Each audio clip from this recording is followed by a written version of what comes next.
recovery, we must ensure that the essential workers who made it possible in the first place are able to take part in the reopening of our economy through their jobs.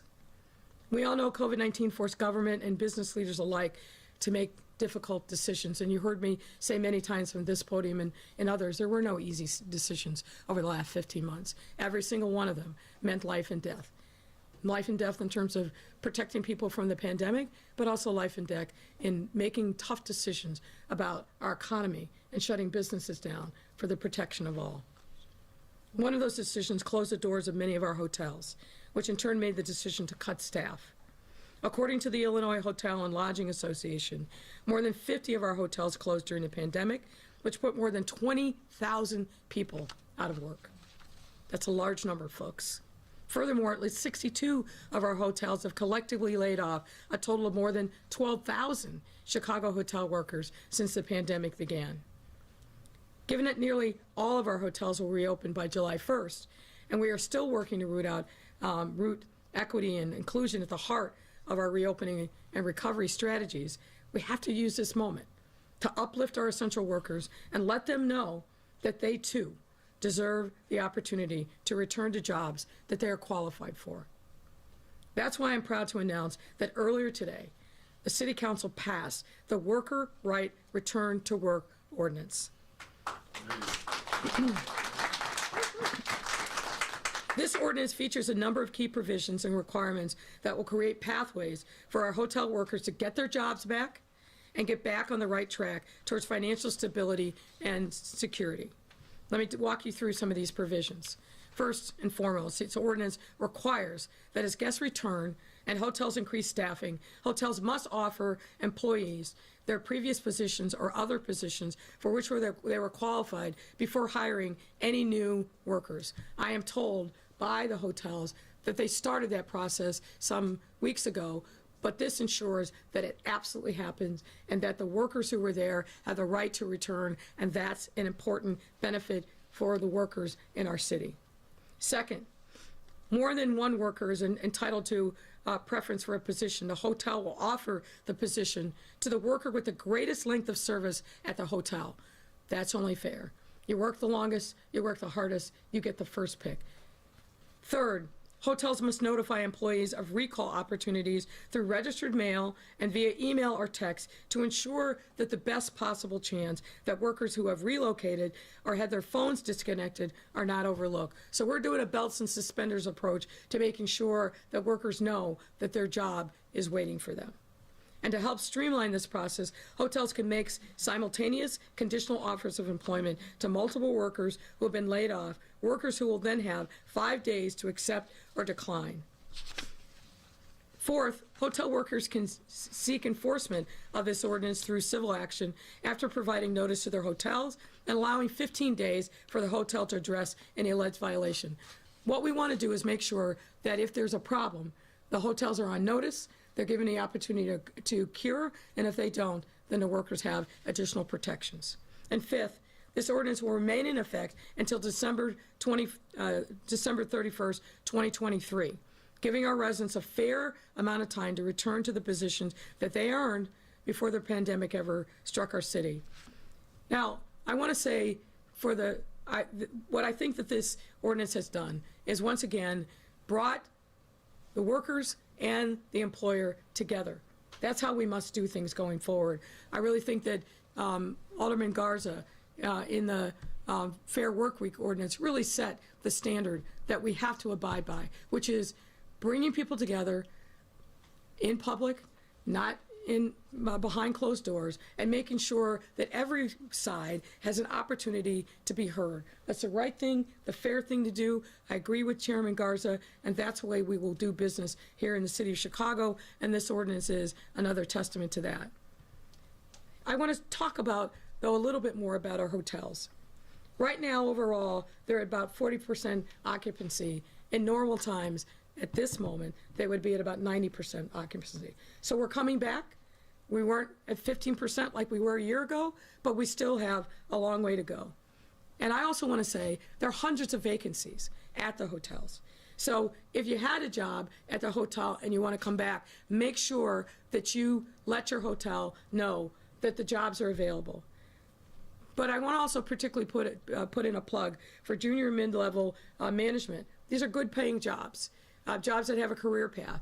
Those jobs are also open. So if you believe you're qualified, check into the hotels and apply. But we want to bring our workers back. We want to make sure that people have opportunity for employment. And that's really what this ordinance is all about. The Hotel Worker Right to Return to Work ordinance is an important and necessary step in our mission of ensuring workers' rights both during and well after our city's period of reopening, rebuilding, and recovering from the pandemic. It also builds on another measure that was taken in City Council today that addresses the challenges both businesses and workers are facing. I also want to announce that the City Council has also passed the majority of our Shy Biz Strong initiative, which will significantly improve how businesses are able to fare here in Chicago and what we do to support those businesses and their employees. The Shy Biz Strong initiative is the most comprehensive legislative package our city has seen in years. And as a result of our businesses coming to us, asking for exactly what they need, and for us working diligently to deliver relief for them. The thing I heard over and over campaigning, the thing I've heard over and over as mayor, and particularly over this very difficult year for our small businesses, too much red tape, too many delays, too much bureaucracy. We need relief. And that's what we have done. And even with the peace that was held, we're going to continue fighting like hell for our businesses because they deserve it. We can't have an economy that fully reopens and have our businesses still suffering and laboring under bureaucracy and red tape that holds them back. The peace that was held, this is what it was about. A business wants to open, and it has a sign hanging over the sidewalk announcing that it's open for business. That's what this is about. Right now, under existing law and practices, it takes months for that business to get approval. Every single city council meeting, literally pages and pages of businesses that just want to get a sign to say that they're open for business. That makes no sense, folks. So we got to keep working and fighting for them. What we did pass today was an incredible win for our business community, as it will provide needed financial relief to thousands of businesses, cut red tape across numerous city processes, and deliver new protections for both workers and consumers. What Shy Biz Strong is about is supporting our businesses and giving them exactly what they told us they need to recover from this pandemic. And we're going to keep fighting to make sure that we deliver for them. So we will be back, and we will continue fighting for the passage of the public way portion of the Shy Biz Strong. Because the last thing we should do as a city is make it harder for businesses to thrive. Not in this time. We got to make it easier. We got to make sure that our small businesses, the hundreds, if not thousands that have closed, the ones that yearn to open, that they have everything that they need, and that the city is getting out of the way and giving them the support so that they can open and thrive. I want to thank all of our community, business, labor, and aldermanic partners for their invaluable support and collaboration on both the Hotel Worker Right to Return to Work ordinance and the Shy Biz Strong initiative. These two measures alone demonstrate just how necessary and beneficial it is when we come together to address the hardship our residents face. You've heard me say this many, many times, and I absolutely 1,000% believe it to be true. Our work as elected officials is to make sure that what we're doing reflects the lived experience of our residents. That what we do is listen with a humble heart and a listening ear, and then translate what we're hearing from our residents into policy that helps them. If we're not about that, then we're doing the wrong thing. And so today is a day to celebrate. We listen to the workers, and we provided them with protections. We listened to our businesses, particularly our small businesses, in a time of great need, and we provided them protections and support. But we're not done. More work to come. And with that, I'd like to bring to the podium a champion for the rights of hotel workers. Unite Here, Local 1 President, Karen Kent.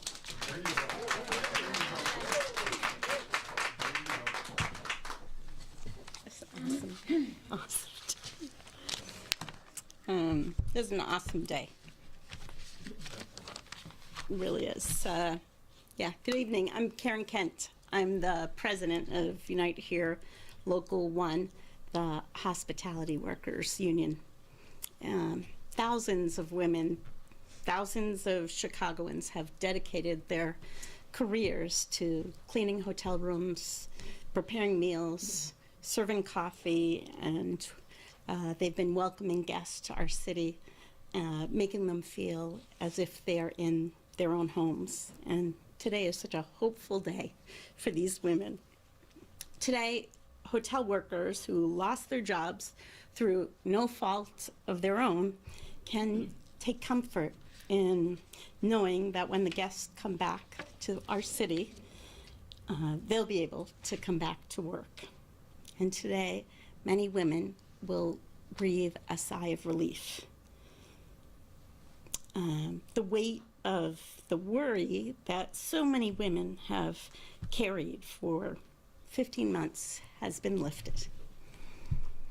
The Hotel Workers' Right to Return to Work ordinance approved by City Council earlier today will ensure that hotel workers who were laid off or fired due to the pandemic can return to their jobs as guests return to our city, and they will be returning to jobs they love.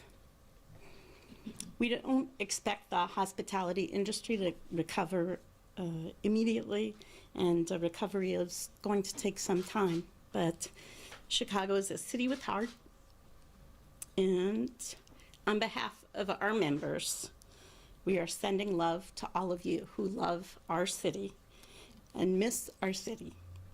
And whenever you get here, whenever you return, we will have a fresh room ready for you. Your tea will be iced or your coffee will be hot, whichever you prefer. And we will welcome you with open arms. Come back to our city.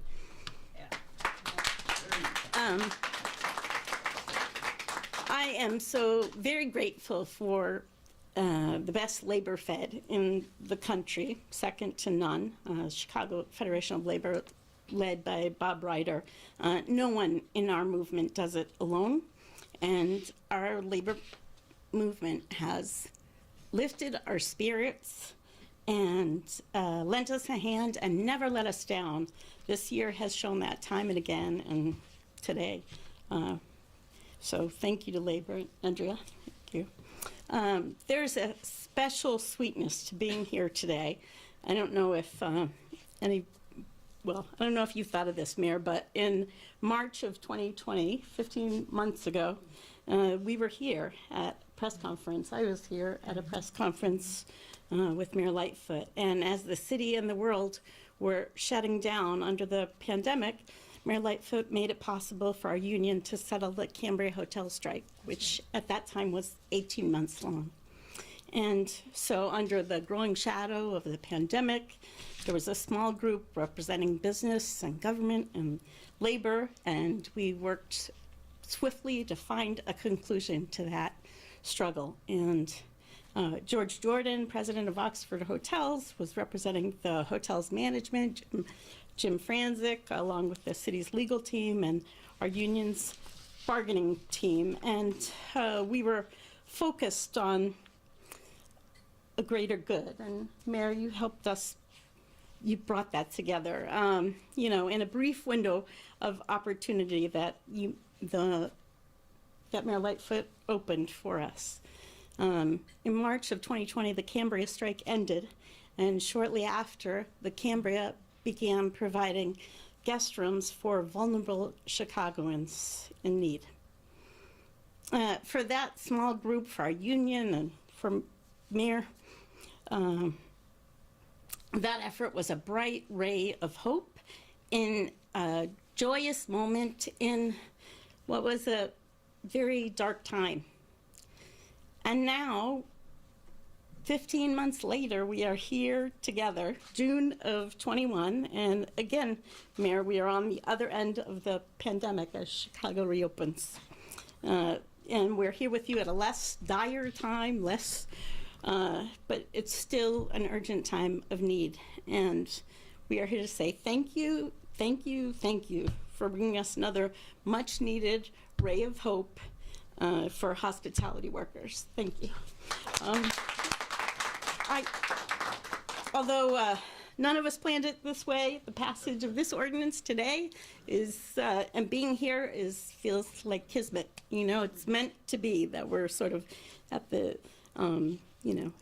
towards the end of the pandemic, and we were here at the beginning. It is a great first step out of the pandemic towards the equitable recovery that Chicago's hospitality workers deserve. And I'm so grateful for your leadership, Mayor Lightfoot, on this ordinance. On behalf of our members, on behalf of hotel workers, we thank you so much for your support of hotel workers and the right to return ordinance. To the members of the City Council, Chair Garza, Alderman Lopez, every member who voted for it and people who supported, but most of all, you, Mayor Lightfoot. On behalf of our members, thank you.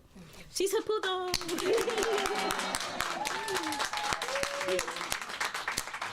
Thank you so very much. Andrea, sorry. Good evening. My name is Andrea Kluger, and I'm the Director of Legislation and Politics for the Chicago Federation of Labor. On behalf of President Bob Reiter and Secretary Treasurer Don Villar and the CFL's 300 affiliated local unions and their 500,000 members, I'm proud to be here today to celebrate the passage and enactment of the Hotel Worker Right to Return Ordinance. First, I want to congratulate Unite Here Local 1 President Karen Kent on this monumental achievement, as well as Mayor Lightfoot and her team, the Chicago City Council, and especially Chairwoman Sue Sidlowski Garza and the thousands of hotel workers who sacrificed so much over the past year. The Hotel Worker Right to Return Ordinance is simple. It requires that as hotels increase their staffing, they must offer to reinstate employees to their previous positions or other positions for which they are qualified before hiring other replacement workers. That means a fair shot for workers like those who we're here with today, the ones most economically hurt by the pandemic, to give them a shot to return to their jobs and begin to heal the damage caused by this crisis. We're excited to see our city begin to reemerge from the past year. We have more tourists arriving every day, more patrons in our restaurants, more guests in our hotels. But we must ensure this recovery is equitable recovery, especially for those who bore the brunt of the economic pain. The Hotel Worker Right to Return Ordinance is a giant step toward fair recovery for thousands of workers. Many of these workers are women of color and older women who find it increasingly difficult to find work. This ordinance is critical for ensuring they are not left behind as our city springs back to life. This city cannot and will not turn its back on the workers who sacrifice everything during the pandemic. Everyone from every single neighborhood must be a part of this recovery. Together with the ShyBiz Strong ordinance that passed today, the minimum wage increase that takes effect next week, and the Fair Workweek ordinance, Chicago is taking significant steps to support its labor force, bolster its middle class, and ensure we remain the most pro-worker city in the nation. There is, of course, much work left to do. We are still at the beginning of a long road to recovery, and countless Chicagoans are still feeling the pain of the crisis. But today is a good day for thousands of workers in the hospitality industry, a day to celebrate as we rebuild a stronger, more resilient, more vibrant Chicago. And tomorrow the work continues. Thank you.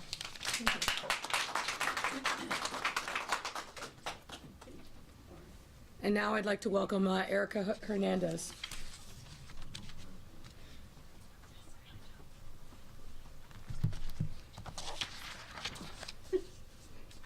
Buenas noches, mi nombre es Erika Hernández. He trabajado durante 18 años en el Hotel Four Seasons de Chicago.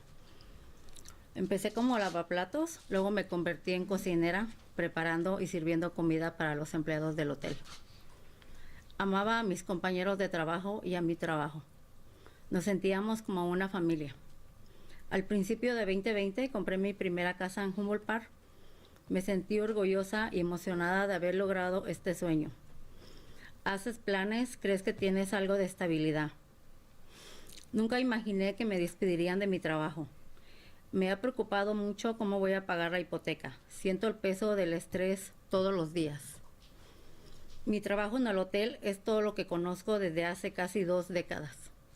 Como mujer mayor es muy difícil encontrar un nuevo trabajo. Gracias a esta ordenanza sé que puedo volver a trabajar en el trabajo que amo. Me protegerá a mí y a muchas otras mujeres como yo. Gracias, alcaldesa Lori Lightfoot, y a todos los que nos apoyaron.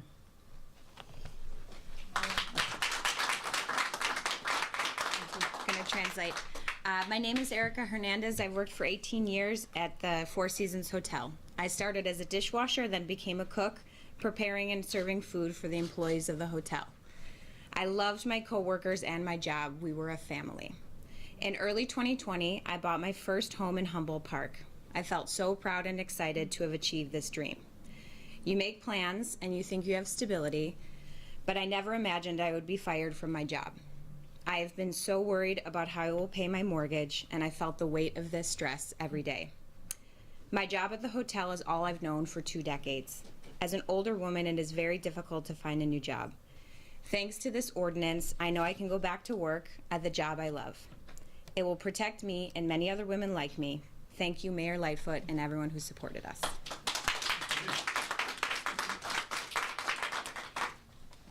And now we welcome Kimmy Jordan.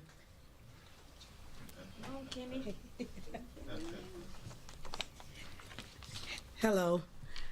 As the mayor said, when these statements was prepared, it was good afternoon. Now it's good evening.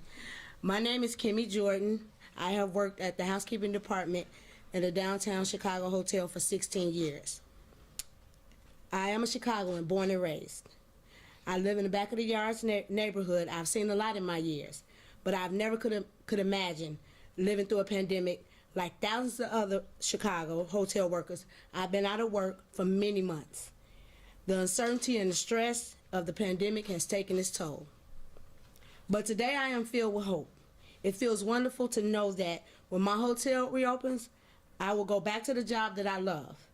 It is a high quality job that allows me to take care of myself and be active and be an active member of my community. I am so grateful to Mayor Lightfoot and everyone who supported this ordinance. I can't wait to go back to work and welcome the guests back to Chicago. I know that all of my brothers and sisters who pushed for this ordinance are excited to come back, excited to do the same. I am so proud of our city, and I'm excited to be a proud of Chicago's comeback. Thank you.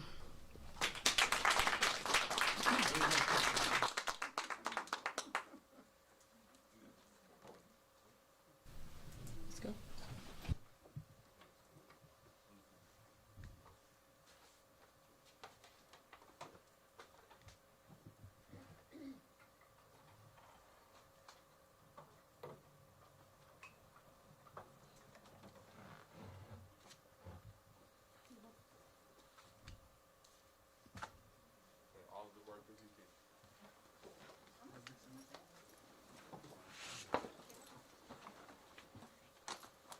You're gonna bring back some. Thank you, thank you.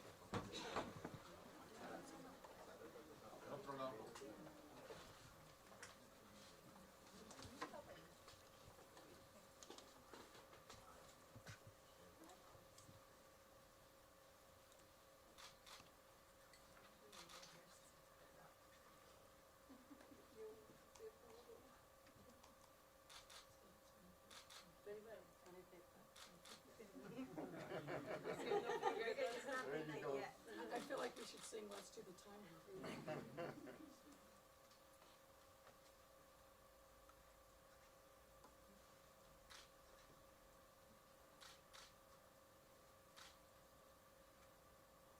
Ladies and gentlemen, we have a new ordinance.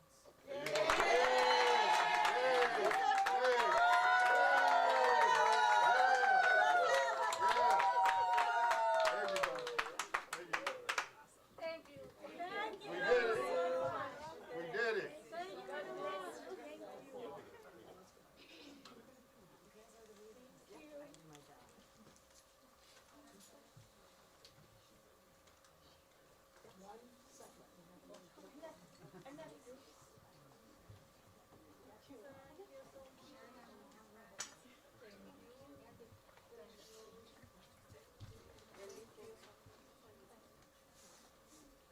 Thank you, Andy.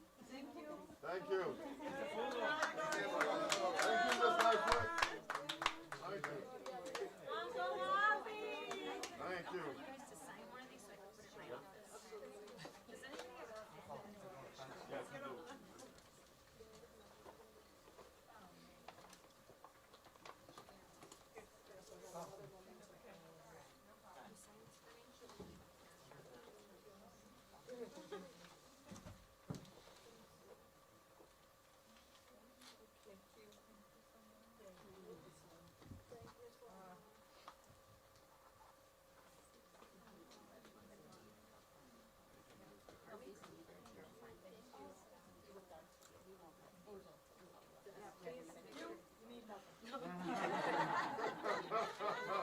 You just tell me what to do. Thank you, Ms. Lightfoot.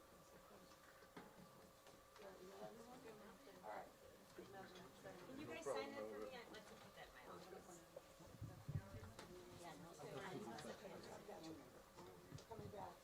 Thank you.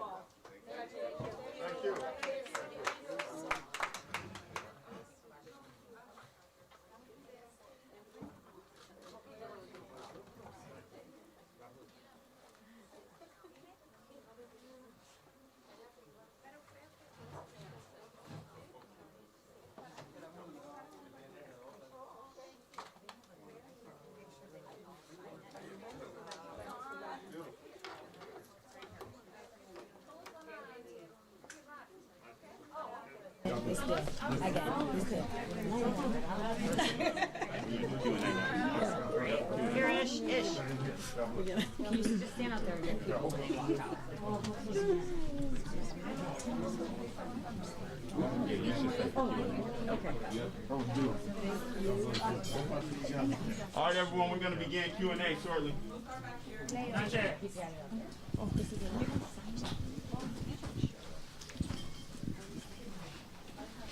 Are we good? All right, 2 questions. Craig is first. Hold on, let me just say this. I think you feel, hopefully what I feel in this room, which is an incredible sense of relief, joy, happiness. So what I want to remind everyone is when you go to those hotels, and I encourage you to do so, make sure you don't forget to say thank you to the workers. They're the ones that make it all possible. I also want to say thank you to Michael Jacobson of the Illinois Hotel and Lodging Association and his colleagues who supported this compromise, worked hard to get here, and care deeply, I know, about their workers. You listen to some of the stories of these workers, and they've worked at these hotels for 10, 15, 20 years, and in some instances longer. You don't do that if you have an employer who doesn't care about you. So I also want to say thank you to the hotels. But this is a great day for workers, great day for our city. We're back, we're open, and I want to make sure that we celebrate these moments. We've had so few opportunities to celebrate over these last 15 months, but we have many more ahead of us. So with that, I'm happy to take your questions. We're starting back here, sir. Go ahead, Craig. Hi, Mayor. Good evening. I wish it was good afternoon.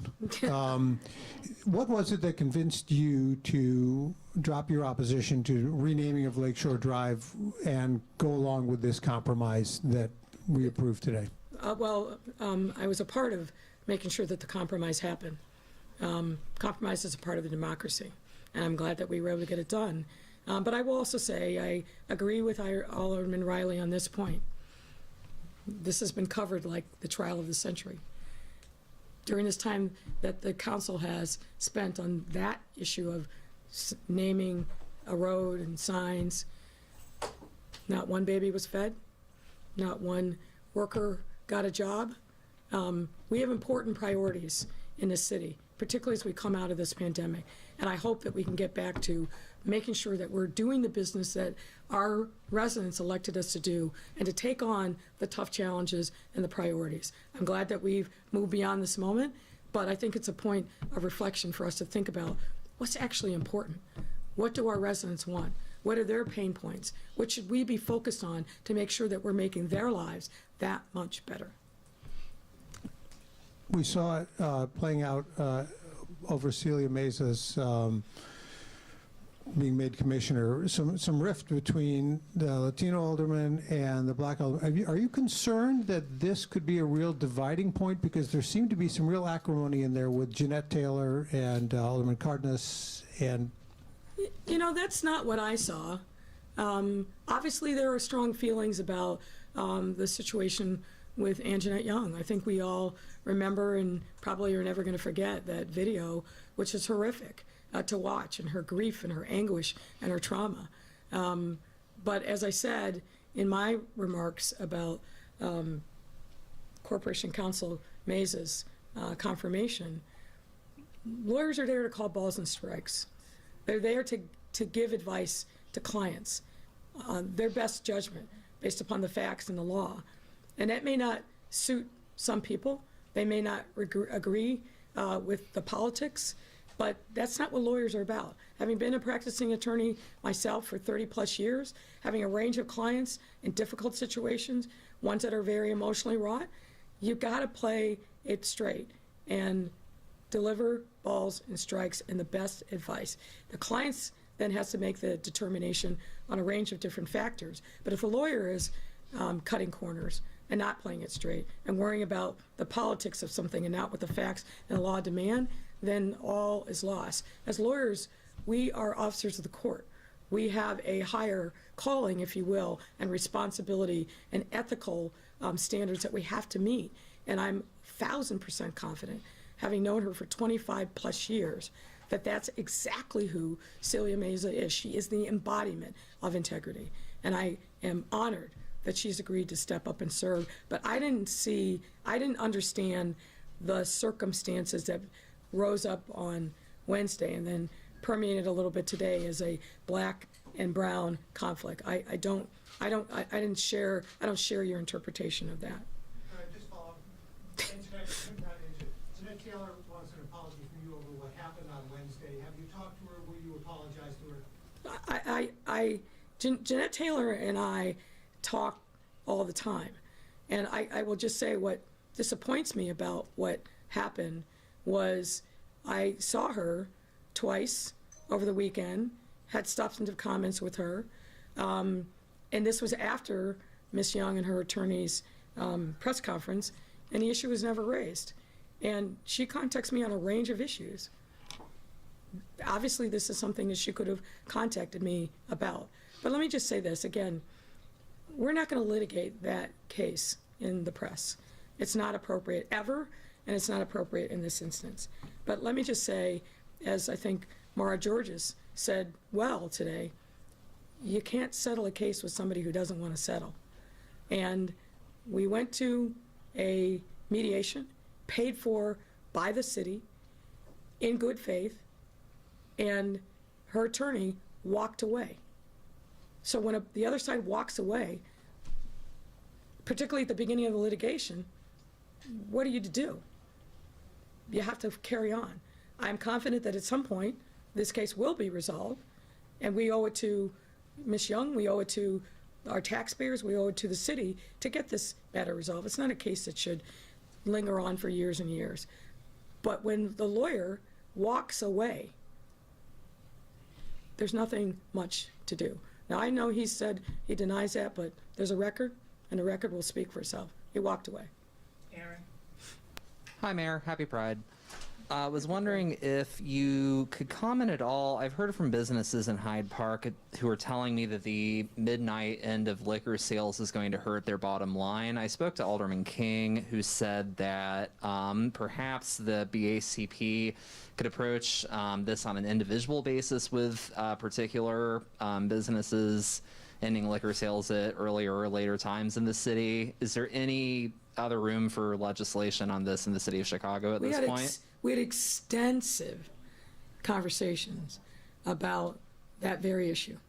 And there were, I think, a lot of opinions on what the right time should be. There are many aldermen who are very concerned about quality of life issues, that some of these packaged liquor stores are not good actors when it comes to making sure that people don't linger and loiter, that they are respectful of their neighbors. And so this was the thing that was debated at length, as Commissioner Escareno can attest, in a lot of discussion, a lot of conversation about it. And we got to a place where the council voted for a 12 p.m. time. And I think that that's probably a good compromise.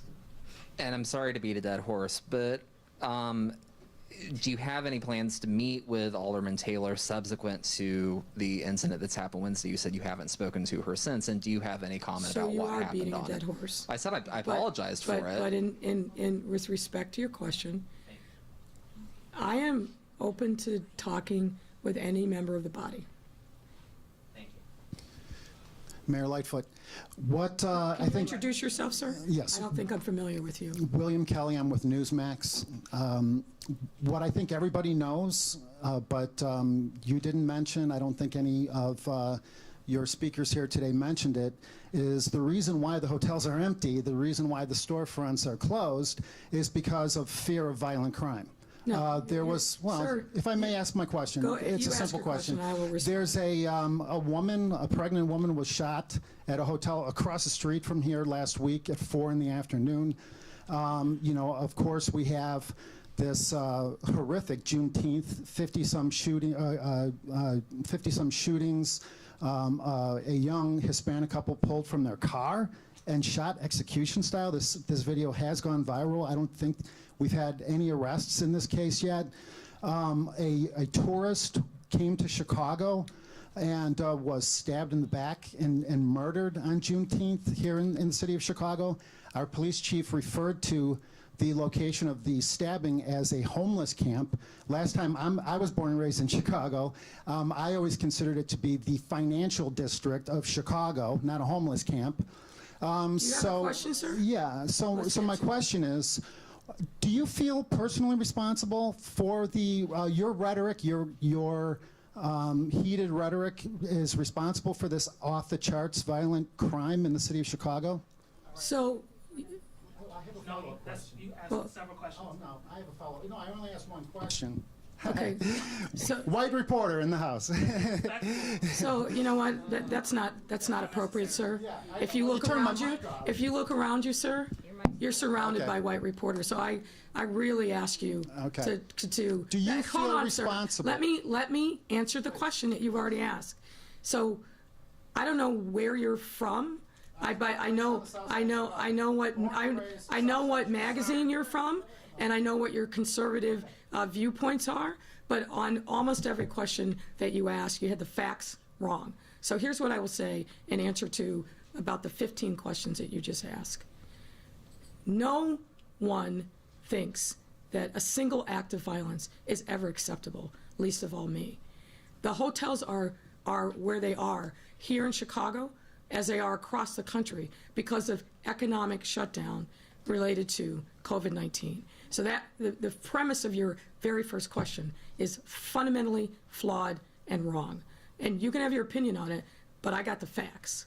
And what we're here to celebrate is the reopening of our city, the great enthusiasm that our residents and our tourists have. If you look at the actual facts, sir, what you're going to find is that on our weekends, when people are engaging in leisure travel, our hotels are seeing unprecedented levels of occupancy, in some instances higher than pre-pandemic. I think that speaks to the nature of our city and the value that people place in being here in the city. Another data point that maybe you're not aware of, but I will share with you. Over the course of this pandemic, we've had 32 plus relocations of corporate businesses to the city of Chicago. Businesses that could have relocated anywhere but chose Chicago. Why? Because we have a great economy. We have a diversity of our economy. We have a great workforce, and they're happy to be here because of the values that they find in the city of Chicago. So the premise of your question, which is it's chaos everywhere, and the fact of the matter is, sir, which you also didn't point out, but I will, so we get this straight, is that we're actually seeing a decline in homicides and shootings. Yes, sir. Sir, we are No, done. sir. Heather, Okay? Here's my question. Here's my follow-up We're question. done. No.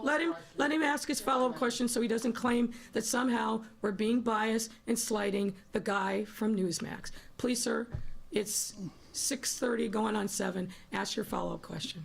Well, my follow-up question is simply this. Many residents in Chicago feel that you've lost control of the city.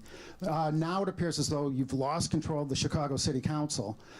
Do you owe an apology to the victims of violent crime, the thousands of unsolved shootings and murders and stabbings and random stabbings in the downtown and the south side and the north side and the west side? Do you owe these people any apology? So once again, sir, I ask you to get your facts right. Crime is not out of control in our city. In fact, crime is on the decline. All of our major indices showed a decline in crime, and our homicides and our shootings year over year are down. That's a fact, sir. And you, sir, I was polite and allowed you to spew your rhetoric, which is offensive to me and others, but I'm trying to be polite and professional and answer your question. But if you want to write your own narrative and irrelevant to what I'm going to say and what the facts are, then we'll just move on to the next reporter. Heather Sharon. Hi, Mayor. So you will not veto the name change of Lakeshore Drive? I supported the compromise. Okay. And I advocated for this compromise. The portion of the Shy Big Strong ordinance that was carved out today is directly on related to aldermanic prerogative, which you campaigned about. Does that vote today signal the end to your attempts to end aldermanic prerogative? No. And I don't fully agree with your characterization. What this issue is about is cutting red tape and listening to our small businesses who say the fact that it takes months to get a sign to open up a business, which is unprecedented any place else in the country, doesn't make any sense. And I agree with them. So we're going to keep fighting because it's the right thing to do for our small businesses. And on behalf of Becky Vivi, who had to leave from WBEZ, what's next for the Community Coalition's proposal on oversight of the Chicago Police Department? Will you encourage aldermen? You have to ask them. I don't support that ordinance. I've been very clear about that. I think it's a backdoor attempt to defund the police department by taking control of the policy-making authority. I think there are a number of other issues that the number of flaws with that ordinance. But if you ask me what's next, I'm the wrong person to ask. You need to ask the advocates of that particular ordinance. Yes, sir. Hi, Mayor. It's Justin Lawrence from Block Club Chicago. So there's been a lot of rancor, a lot of confusion over the last 2 city council meetings. Mm-hmm. As you know, they wrote a letter, 22 aldermen seeking a independent parliamentarian. Do you think that that's needed in the city council?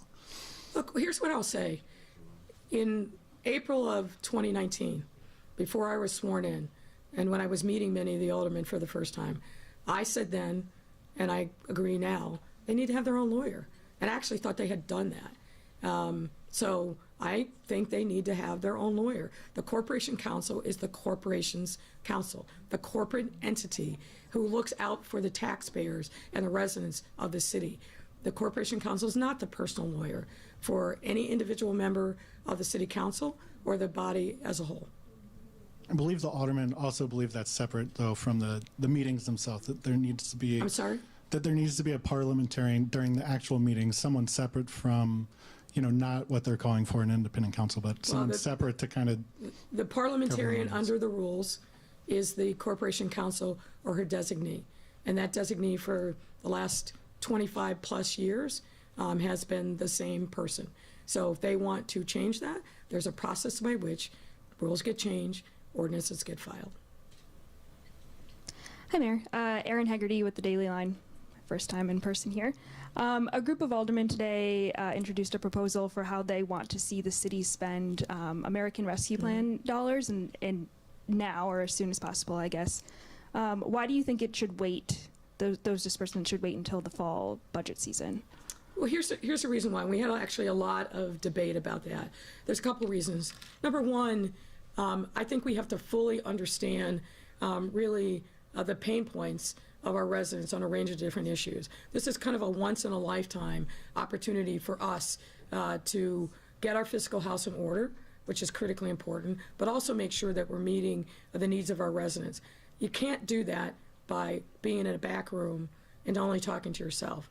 What we've been engaged in now for some weeks is a process of inviting various stakeholders to talk to us about what they see, what they'd like to see us do with the our funding. That process is still ongoing, but I think that's an important thing for us to hear as, for me as mayor, the members of the executive branch and my team, but also for the members of the council. The other thing that's important and why we think in consultation with Chairman Dow of the Budget Committee that this should be a process that is folded into the budget process is in thinking about how to spend these funds, we have to know what the fiscal outlook looks like. So to allocate these funds in a vacuum without knowing what our fiscal health is, not only now, but in the out years, I think would be a mistake. We want to make sure that members of the body are equipped with as much information as they can about the current fiscal realities that we are facing, because that should, in my view, and I think members of the many members of the City Council agree, that should inform their decisions about how to allocate this kind of once-in-a-lifetime pot of money. The other thing I will say is this. It's really important for us to learn the lessons of the past. We have faced economic crises in the city before, most recently in the aftermath of the economic meltdown following the Great Recession in 2008 and 2009. At that time, the city got some funding from the federal government, not nearly the magnitude that we have now, but got some additional funding. That funding was spent without any regard to the fiscal consequences and structural deficit of the city. It was spent in a lot of one-timers. That money was gone in a year. Then what happened after that? What happened after that is the then mayor proposed the now infamous parking meter deal. The funds from that were spent right away, one-timers, not applied to debt relief, fixing the structural deficit. And then what happened after that? Well, that was now about the time of the start of the most recent mayor prior to me, his administration. The largest property tax increase in the history of the city. So we need to make sure that we learn the lessons of the past and not repeat the ones that cause more pain to city residents and taxpayers. So I think a thoughtful process where we're engaging with residents, a thoughtful process where we understand the fiscal realities coming down the road, augurs for us to take our time and do this as part of the budget process. However, what we propose to do, and Alderman Dow, the Budget Committee Chairman, supports this, is move up the start of our budget process. So it's our expectation that we will be submitting a budget to the City Council a month early in September, rather than traditionally what has been done, which is in October. And on the scooter program that got sent to rules, do you have any thoughts on a permanent scooter program for the city? Well, look, I am fully in support of providing our residents with carbon neutral ways to get around the city, right? I need to do more walking, right? People are biking, and some people really love scooters. Scooters are not universally loved, and I think that's part of what happened today. But we've got to give residents options that are carbon neutral, that are inexpensive, and that get them moving. And I think this scooter proposal will come back. All right, thank you. Thank you all.